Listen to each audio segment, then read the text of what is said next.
নিজেকে ভালোবাসার ১ম স্টেপই হচ্ছে নিজেকে ভালো রাখা। আর নিজেকে ভালো রাখতে চাইলে তো অবশ্যই সবার আগে নিজের যত্ন নিতে হবে। হ্যালো এভরিওয়ান, আসসালামু আলাইকুম। কি অবস্থা সবার? তোমরা সবাই কেমন আছো? আলহামদুলিল্লাহ আমি অনেক বেশি ভালো আছি।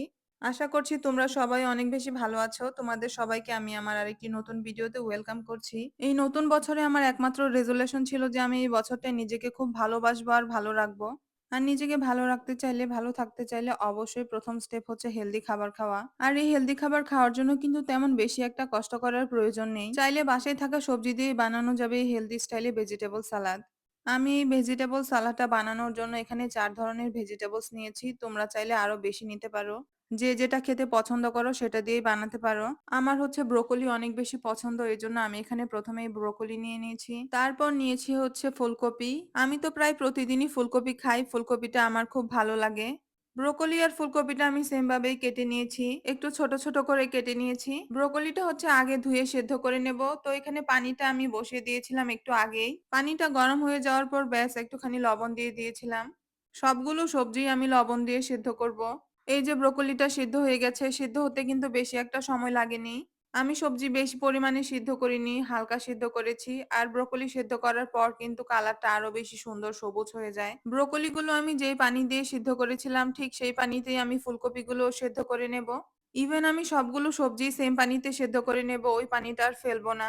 ফুলকপিটা সেদ্ধ হতে দিয়ে এখানে আমি আবার কিছু চিকেন রেখেছিলাম। চিকেনগুলো হচ্ছে আমি আদা, রসুন, সয়া সস আর মরিচের গুঁড়া দিয়ে ভেজে রেখেছিলাম। এখন এগুলো কুচি, কুচি করে নিচ্ছি। চিকেনগুলো কুচি, কুচি না করলে আবার সালাদের সাথে খেতে তেমন একটা ভালো লাগবে না। এজন্য কুচি করে নিয়েছি। এখানে আবার ফুলকপিও সিদ্ধ হয়ে গিয়েছে, তো ওগুলো তুলে নিচ্ছিলাম। এরপরে ছিল হচ্ছে গাজর আর সিম। গাজর আর সিম ২ টা আমি একসাথে সিদ্ধ হতে বসিয়ে দিয়েছি। সবগুলো সবজি কিন্তু আমি হালকা করে সেদ্ধ করেছি। এত বেশি সেদ্ধ করিনি। জাস্ট ১ মিনিট মতো সেদ্ধ করেছিলাম। পানিটা হচ্ছে বেশি করে ফুটিয়ে তারপর ওই পানিতে সবজিগুলো দিয়ে ১ মিনিট মতো ঢেকে রাখলেই কিন্তু সবজিগুলো সেদ্ধ হয়ে যাবে।